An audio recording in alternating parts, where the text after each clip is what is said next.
Welcome, everybody. This is Avoiding the Addiction Affliction, brought to you by Westwards Consulting and the Kenosha County Substance Abuse Coalition. I'm Mike McGowan. October 22nd through the 28th, this week, is National Pastoral Care Spiritual Care Week. The theme this year is chaplaincy and mental health. It's healthy to get help. Our guest today is Chaplain Teresa Durbak Sipos. Teresa serves as a behavioral health care chaplain. She's taught mental health and addictions nursing for many years at 3 state universities in Ohio. Teresa is the author of Integrating Spiritual Health Care Interventions into Nursing Praxis and Educational Intervention. And spiritual interventions may alleviate moral injury and depression among nurses. She was awarded the Sister Mother Teresa of Calcutta Service Award by the Central Ohio Catholic Medical Association, chairs the Catholic Nurses Columbus Council of the National Association of Catholic Nurses, and serves on the board for the International Institute for Trauma Recovery. Welcome, Teresa. Thank you for asking me to do this. I appreciate it. It was great. One of the people that we work with mentioned that what this week was and thought it would be a terrific idea, and it fits right in with our podcast. So let's start right off. Tell us what is spiritual health care and how do you integrate that, or how is it integrated into clinical practice? Okay, so when you go to chaplain training for 1,600 hours, they tell you chaplaincy is providing emotional and spiritual support for patients, families, and staff. So that's my job. And spiritual support means a million different things. If you start off with listening to the patient, seeing what their needs are, and then trying to meet those needs, that would be a great first start. Trying to engage patients. Sometimes I think when the chaplain walks into the door, it's for bad news. So I'm trying to engage the patient with a smile, like Mother Teresa would say, and, just listening and, seeing what they need. Some people want a prayer. Some people don't want to, don't want you in the room. So it could be a variety of things. Do some people say no, no, no, no, no?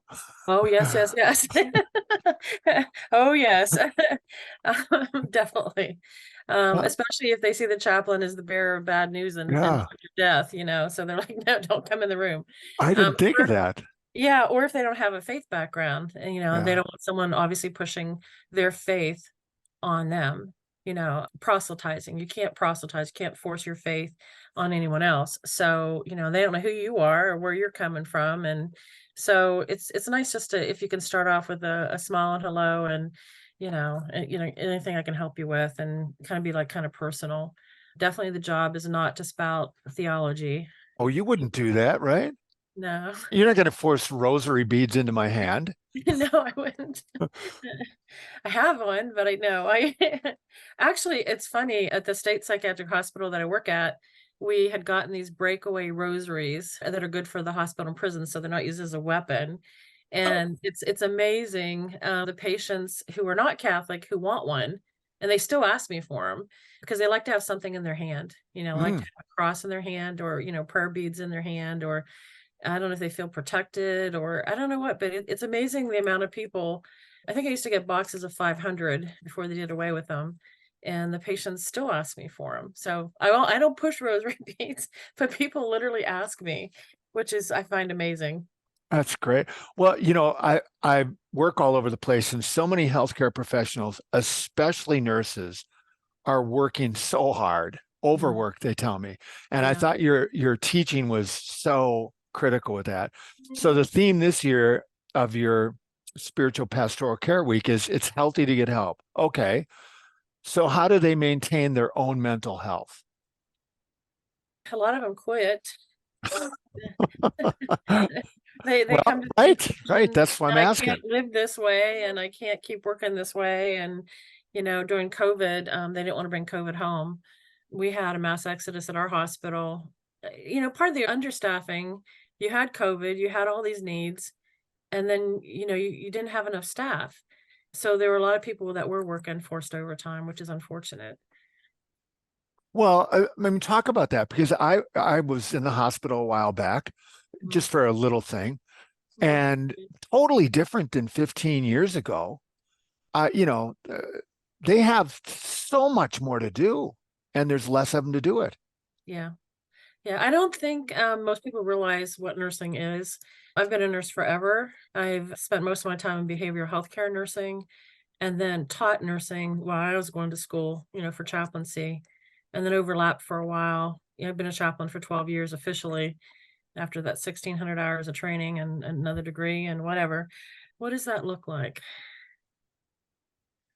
Oh, what's it look like for nurses to get help or how they're dying on the vine? Well, both. I mean, I barely, they were coming in and you could tell. I Mhm. mean, I was only in there for tests or whatever, but I had to stay. And so, I kept my clothes on. I was bored out of my mind. But Mhm. every time they came in, I don't think it took the most perceptive person in the world to know that they were overwhelmed. Yeah. They appeared that way. They didn't appear happy. They didn't appear Oh, happy. and that's sad. That's really sad. So one of the things I mentioned when we were prepping for this, that Ohio Nursing Association did a research survey on moral injury. And, we define, you had asked me before about how is moral injury defined. And, it's being forced to do things that are against your conscience. So one example in nursing might be, you can only take care of 3 people well, but they're going to give you 5. Yep. If you're in a critical care area, or you can on a med surgery unit, you can only take care of 10, but they give you 20. I mean, because they're understaffed and because people are sick and people are coming in the door and you don't have enough people to take care of them. So let me read Ohio Nursing Association definition, if I can find it for moral injury officially, because I want to talk about the research. So the Ohio Nursing Association was granted, their research foundation was granted a $100,000 grant. So 3 universities got together, Ohio State University of Cincinnati and Case Western. So they did a survey of nurses, and I actually participated in that survey online. And the only religious question they asked was just one question. It was very, very negative. And I think they must have gotten a lot of feedback because they put the survey out a second time, and then they changed the wording to say, "Oh, do you have are one of your resiliency, support measures, community support such as a faith group." So I think somewhere in their research they figured out, oh, we got to change the wording on this because I would bet they got a lot of complaints. Hmm. So anyway, they did publish their results, and they talk about moral injury and resiliency. How resilient are nurses? I mean, you can only be so resilient so long so far. So my answer to moral injury of staff and spiritual distress of patients is to teach spiritual interventions. And nursing has always been called holistic. When I started in nursing in the 70s, late 70s, they always preached holistic nursing, but no one ever really taught what that was. So they'd say, okay, we're going to provide care in body, mind, and spirit. Well, today they barely have time to provide physical care that's necessary and essential. And then I work in mental health. A lot of people don't understand the mental health dynamics, which is more abstract. And then you go the third level, spiritual care, even more abstract and more controversial, and don't understand that. So what I'm trying to do is teach a course distilling down that 1,600 hours down to 12, because nurses are really smart and they're already good at clinical care, and providing a 12-hour class with some of the theology language. And from that theology language, we develop nursing spiritual interventions to actually do provide holistic spiritual care. And that care is for both the nurse and for the patient. What a suggestion in the course would be for nurses to pray. And, one of my slides and one of my PowerPoints is a bunch of nurses praying, in an OR before surgery. And one time I worked on a medical facility as a chaplain, and a patient refused to go into surgery until someone came and prayed with them. So they Hmm. paged me at like 6 in the morning to come in and pray with the patient.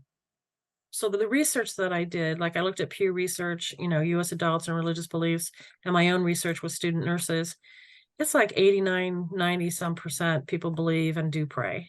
So it's not a foreign concept. It's not like you're pushing anything on anybody. I had a patient asked the student nurse to pray with them, and the student nurse didn't know how to pray. She didn't even know like the Lord's Prayer. And, so you have chaplains, but there's such a small percentage and available such a small percentage of time. Like I work now as a chaplain at 3 different hospitals, and I'm only there a very few hours, a few days a week. That's not really enough. But anyway, with praying, suggestion for nurses, and I had this lovely one nurse who came to one of our meetings. She said she had to get an IV in. So she stopped to pray to get the IV in, and it went in, beautifully. I mean, you have to have the skill and the education to know how to do it. But a lot of times you do have to pray in order, have you ever been stuck with lab work, or IVs and someone can't get it in and you get stuck a couple times? It might help if the nurse prays, for help, divine intervention, literally to get that IV in quickly, and properly and without pain. Well, when Uh, that's happened to me, and I see her struggling or him struggling, I'm doing the praying. So, Oh, good, good. Yeah. See, I told you everybody prays. uh, And at that point, you really pray. Nurses are overburdened with time constraints. There's like 100 yeah. tasks and, 1 hour to get them all done. And there's literally, like electronic medical records in hospitals that have a planning schedule and it's up on the screen for the nurses. And it's like, okay, you've got 3 different computer screens. You've got X amount of patients and you've got 100 tasks and you got to get them done and you can't have anybody interrupt you because you can't get them done. Anyway, so another thing nurses can pray for is help with time. Ask God to help them with the time, that they have to get things done. And I believe things go a lot smoother when you ask for God's help with time. Hmm. So help with skill, help with time, smiling, having compassion, listening. I did a class for some student nurses and I said, "What's this mean?" I said, "It doesn't mean loser." I said, "What's this mean in your nursing practice?" So we agreed that it's listen, take the time to actually listen to the patient. And one of the guys in the back, one of the male nursing students in the back yelled out, "Leave the nurses station." You have to leave the nurses station in order to go to where the patient is to go listen to them. So having compassion, having the time, having the skill. I believe prayer in your nursing practice helps and it helps patients. And then nurses praying for patients if the patient asks, not the nurse pushing like, "Hey, I want to pray for you," because that's intrusive. Patients laying there vulnerable in a bed and have someone push something on them, is not appropriate at all. And the student nurses that I taught and did research on, they understood that concept, again, not to proselytize. But if a patient asks, if they're struggling, or if you just sit, honestly, just smile and listen and be nice, that's spiritual care too in nursing. It seems to me when I watch them work that their entire job could be defined, or how their mental health is in their job can be defined as one gigantic serenity prayer. Because there's so much, right, of their job that they can't control, have Mhm, to accept, mhm. and can't And the change. wisdom to know the difference. Sure, right, right. So you brought up, okay, so it's Serenity Prayer. That's a short version. And by the way, it was written by a German theologian, the long version, the whole thing. I encourage my patients. I do 20 spiritual groups a week at 3 different hospitals for patients. It's called spiritual health care. And the one hospital I chart quite a bit. The other two I don't have to chart, thank God. Yay, saves me some time. But I go in and do spiritual care groups for patients. And one of my handouts is on spiritual interventions for holistic healing. So I explain, like, you have a mental health treatment plan, you have an addictions treatment plan, you have a medical treatment plan. This is kind of like a spiritual treatment plan. I've got like 20 interventions on it. And so, and I want to go in to teach.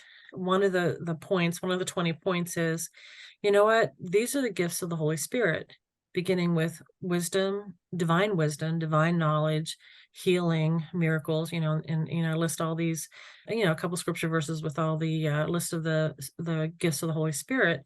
I tell everybody, everyone has gifts and they're for the good, of the community. So when I go into the hospital and I'm going to have surgery, I am praying for my surgeon to have divine wisdom and knowledge and how best to take care of me. So when she comes in and asks me pre-oply, "Hey, how you doing?" I'm like, "No, how are you doing? How's Yes. I want to make sure you're okay." But I encourage all my patients in the mental health hospitals to pray for their caregivers to have divine wisdom and divine knowledge to help them. And then we talk about, have you ever had a miracle? And they're like, 100%, 100% of the patients, if you give the opportunity to open a discussion about spiritual care, a lot of people have a tremendous amount to share. And the patients have wonderful spirituality. Again, given it's a mental health unit, some of them joke, "Oh, I can't really say this too much out on the unit because they'll give me a shot." But A lot of people have had after-death experiences, especially right now with opiate overdose, which is Mhm. rampant in Ohio. I mentioned in our prep that our governor, Mike DeWine, signed a bill into effect this June, and it was put in effect August 31st to have an opiate overdose awareness day. So I did a memorial service at 2 of the hospitals. Everyone I talked to, there's actually billboards up in Columbus, Ohio, saying, "Hey, I overdosed 9 times." Mm. So the patients have had many near-death experiences, many spiritual experiences, and a great recognition that someone, somewhere, someplace saved them, and they give credit to God. Some people have come from opiate overdose or from suicide attempts, have, a hard way to get there, have come to faith. The 12 steps, big book calls it, spiritual awakening. Many people have strong faith, and many of the patients have strong faith. So I get to enjoy hearing their faith stories when we do group, which makes my job lovely. Okay, I was going to ask you that because it would seem that being in touch with that part of yourself would lend your own attitude more towards optimism and less towards cynicism. Yeah, yeah. Yeah, one of the, nursing conferences I attended last year, they talked about burnout, and, there is depression, burnout, and suicide in the healthcare professionals as well, and, I mentioned that in my research. I know you're gonna post the article, that I posted, but embedded within that article are all the hyperlinks to all the research that I did, and the rate of depression from the research I did is like 15 to 33% of nurses being depressed, on meds, getting treatment, and those are just the ones that are already diagnosed and treated. That doesn't include the ones that aren't yet. Right. I thought that was when I read that and was looking at some of your articles, I was like, that's stunning. Well, that's a ton. Yeah. Yeah. So at the end of the article, the article is called Spiritual Interventions That May Alleviate Moral Injury and Depression Among Nurses. And it talks about moral injury. And then, but it gives two, when I was talking about that at a conference down in Texas, someone mentioned the California Healer study. So I looked it up and they found that nurses that self-referred to get help for depression, obviously they're referring themselves to get help, was 97%. And at that particular facility, they had had a physician suicide. So then they were trying to do an intervention for their physicians. It took them 7 professions to get down to nurses. And then when they got down to the nurses, it was an astounding 97%. So there, people have given stories where, they're walking out of work and they're up in the parking garage and they're like, wouldn't be too Mhm. bad to jump over, So, people are depressed and suicidal. The good news is there's good news. There's good news. There was a JAMA Psychiatry article. It used to be called the Harvard Nurses Study, and old nurses have probably participated in that. My mother, my aunts, and our former CEO at one of the places I work at had participated in. It was like a 30-year longitudinal research study. It used to be called the Harvard Study. But anyway, and it's listed in my article. Like if you post my article, it's embedded within it. It was a survey of 89,000 nurses. It was a longitudinal study, and they just asked a simple question. They said, nurses that attend a religious service, doesn't define what that religious service is, a religious service once a week, had a 5 to 7 time decrease in suicide, in nurse suicide. There's no treatment, medication, or therapy that gives you 5 to 7 times a decrease in suicide. This is just attending a religious service once a week. So, obviously, this is 89,000 nurses that were studied. Um, Well, and they're clearly getting in touch with something through that service. In one of the classes that you teach, one of the courses you talk about, and this might be all that happens, when you attend service, taking the time, right, to Mhm. think, feel, process, make an informed decision, and respond.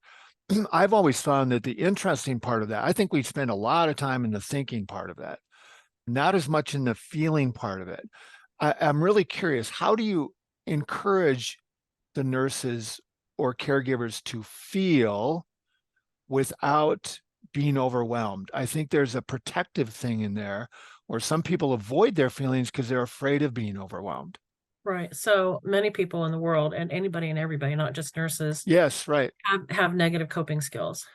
when I was in Cleveland, I was teaching up there, and I was telling the group of nurses at that psychiatric hospital, that I'm going to school for chaplaincy up there, and I want to teach a class on nursing spirituality. And then one guy goes, spirits, I'll tell you what my spirits are.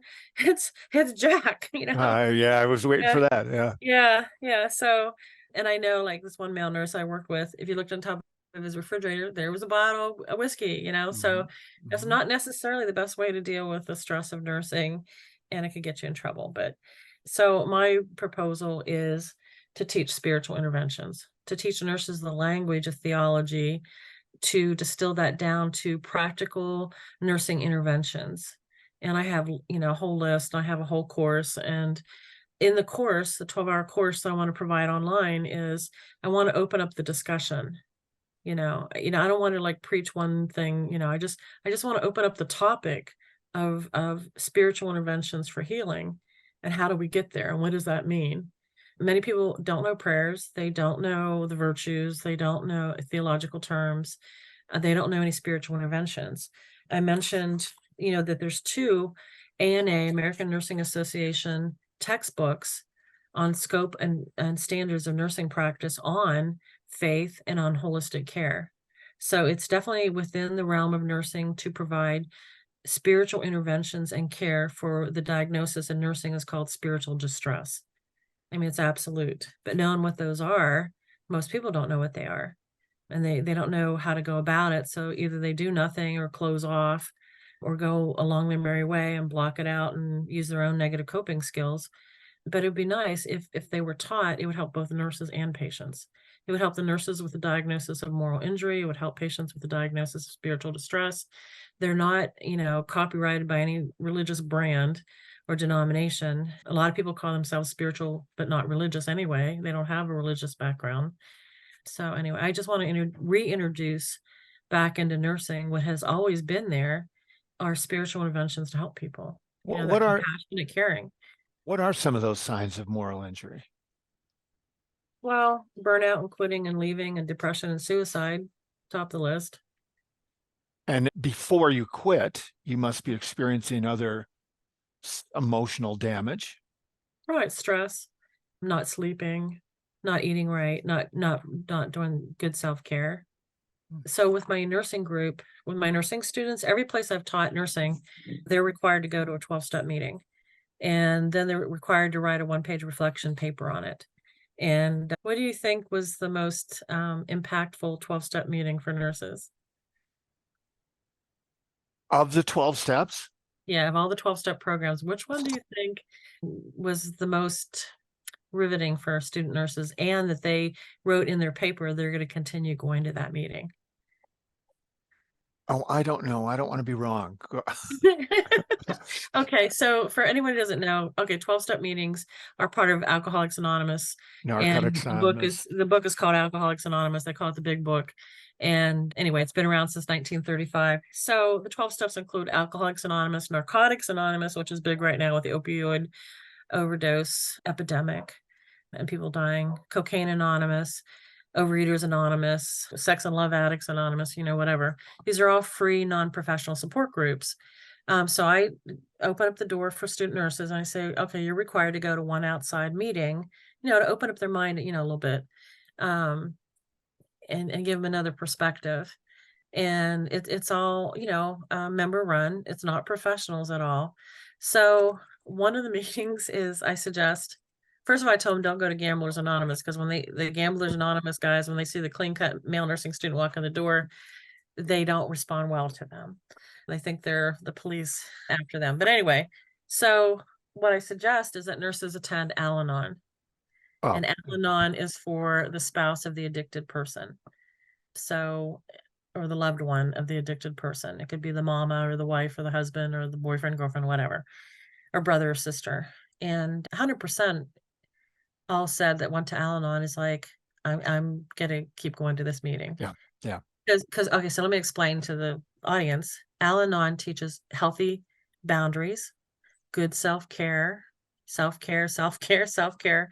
Nurses don't take care of themselves. They're used to taking care of others. They're labeled codependent, they're labeled, whatever. Al-Anon teaches healthy boundaries, how to speak up for yourself, how to take care of yourself. Taking care of yourself is good. In my class, one of the virtues, by the way, theological virtues are faith, hope, and love, and then prudence. Prudence is a virtue, which means taking good care of yourself. Justice, giving others their due. Temperance, which is moderation. Courage, speaking up when you need to. But the virtue of prudence, good self-care, we're telling people, hey, your body is a temple of the Holy Spirit. It's a gift from God. We're supposed to take good care of our bodies. We're not supposed to run until we drop. A lot of nurses will pick up 2 nursing jobs or more and will just work and work and work until they drop over. Literally. So someone who's sleep deprived, overwhelmed with taking care of 100 sick people. I mean, think how stressful it is to take care of one sick loved one, multiply that by 100. And, someone dies and it's like, next, we got another one coming to that bed in 30 minutes. Anyway, so Well, it's a and free self-help group, Al-Anon. I promote that. Counseling, mental health care, seeing a provider, getting meds if you need to, but also definitely spiritual interventions, spending time with God, spending time, the theological word is reflection, having time to stop and really think about what's going on and what that means in your life. Go ahead. What was your question? well, as you talked about that, I'm not surprised, and I've encouraged people forever to go to Al-Anon meetings. They're like, well, can anybody go? I'm like, do you know anybody Yeah. who has a substance abuse issue? I mean, if you don't, then you're one of 5 people in the world. Right. Um, Yeah. Everybody has somebody yeah, that has, whether it's a rageaholic family member or a workaholic family, or the nurse being the workaholic, or the grandfather being the alcoholic or the addict.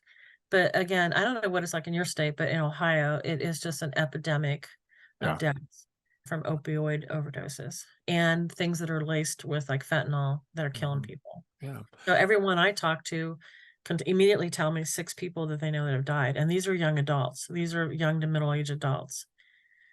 And I think it's important for our job. But when you mentioned self-care, boundaries, you said several times, and Healthy then you boundaries. said advocating for yourself. Yeah, courage. Yeah.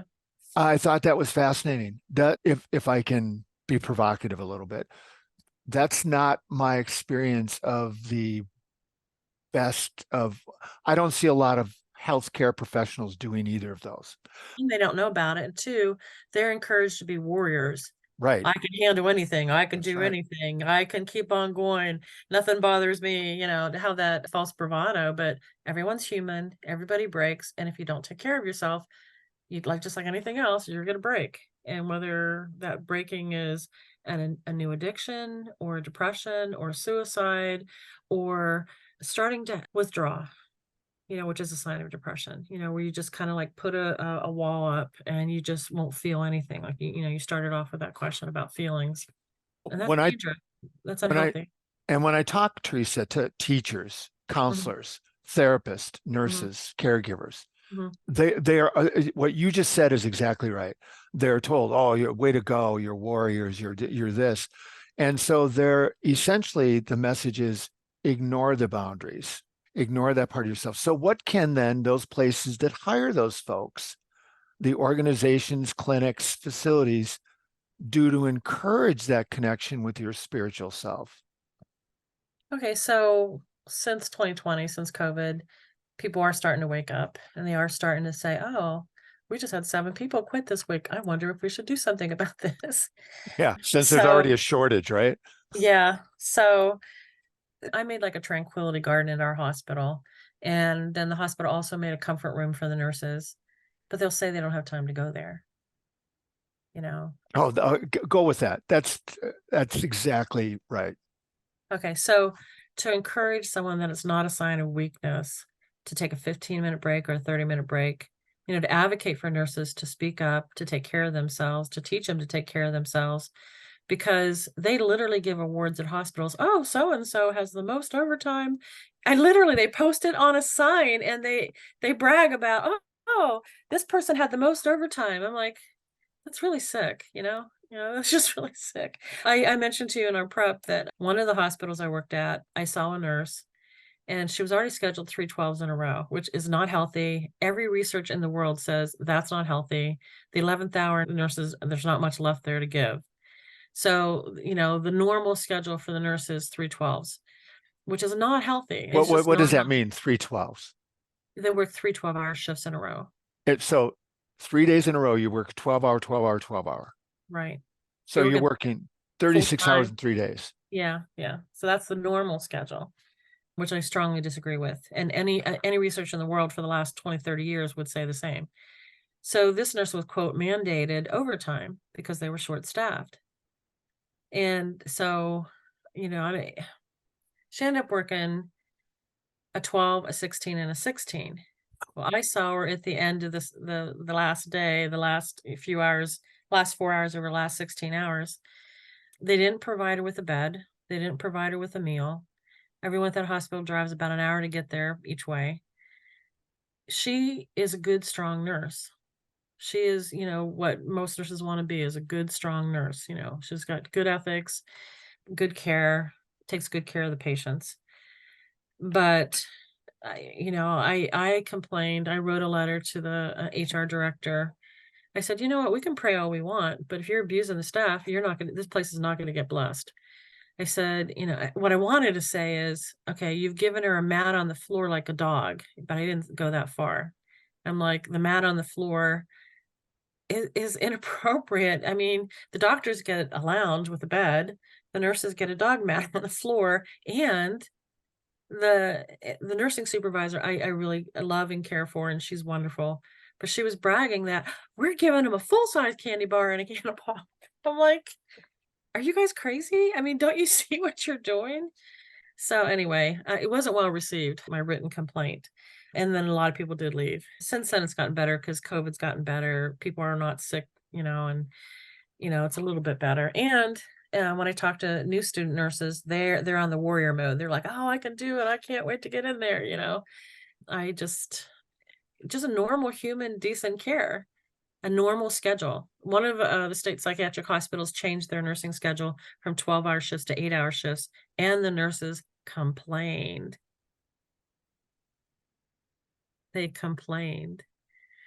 So once it went into effect, one of the more surly nurses that I saw while I was teaching there was all smiles. She's like, I have time to go home and have dinner with my Hmm. husband. But man, she was like one of the most people strongest adamantly against it.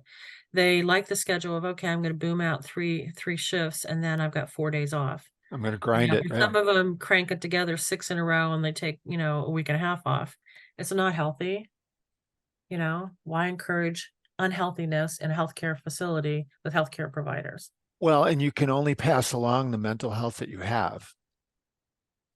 You can't pass along hardly anything if you're sleep deprived and you're brain dead, and then you're coping with God knows what. So it's been well researched for Yeah. years.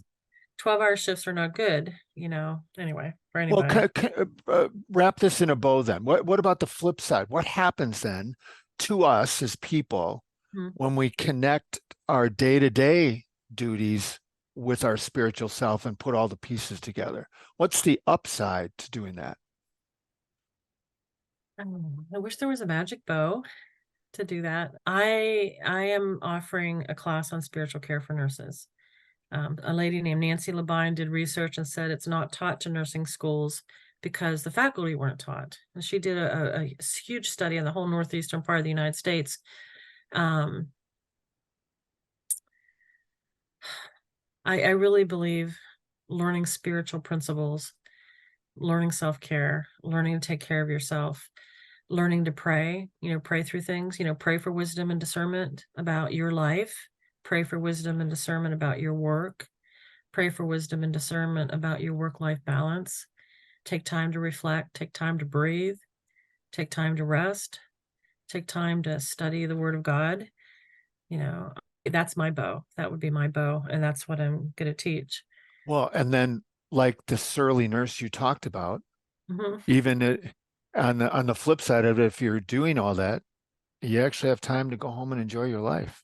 Right. And she did finally come to that conclusion. She was forced to by her employer, who decided that they were going to do the right thing and change it from 12-hour shifts to 8-hour shifts. But again, the nurses all complained. They all complained at that hospital and the hospital I worked at. Um, that- Yeah, it's interesting how we don't take as good a care of ourselves as we advocate other people take care of themselves. Yeah, rest is important. Mhm. One of the docs, one of my friend that's a doc, she said, I firmly believe in the restorative powers of sleep, and you need to get sleep. Yeah, Instead of taking pills to sleep or Jack Daniels to sleep, just have a normal schedule and get some rest. Anyway, so that's great. my bow is prayer and spiritual interventions for Great. everybody. Well, Teresa, thank you so Yeah. much for joining us in this on this spiritual care week. I really appreciate you taking the time out to do that. Thank you for asking. And like I said, Well, there's articles, there's research, there's a website, and there's an online course coming. So look forward to seeing everybody. we will link Teresa's work and how to contact her at the end of this podcast, as you're well aware. We invite you to listen in next time with us if you're able. And until then, we invite you to stay safe, stay connected, rest, Yay. pray, and take Yay. care of yourself. Yeah.